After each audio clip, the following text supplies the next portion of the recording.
Depuis les législatives, la promulgation d'une nouvelle constitution et la démission du gouvernement de Victoire Daubé, le pays est entré dans une sorte de transition. Alors qu'une note circulaire du ministre secrétaire général du gouvernement fixe les limites des actions des membres du gouvernement démissionnaire, la nomination d'un nouveau directeur pour le CHU de Kara a été annoncée.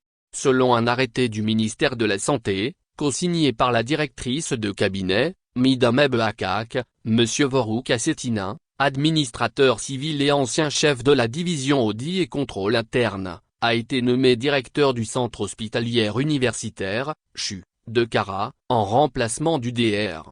Dogo Mohamed Fall.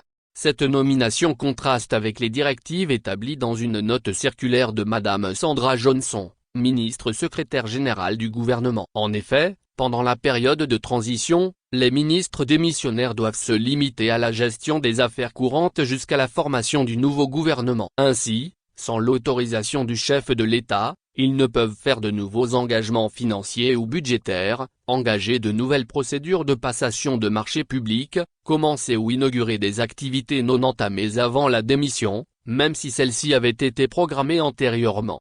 De plus, les ministres ne peuvent procéder à des nominations de cadres administratifs sans un compte-rendu motivé et à une autorisation expresse du président de la République. Enfin, ils ne peuvent prendre des initiatives de nature politique importante ou traiter des dossiers en souffrance avant la démission, sauf en cas d'urgence. Même si cette nomination au CHU de Kara a été effectivement autorisée par le chef de l'État, il reste à clarifier en quoi il était urgent de remplacer un médecin par un administrateur civil à la tête d'un hôpital.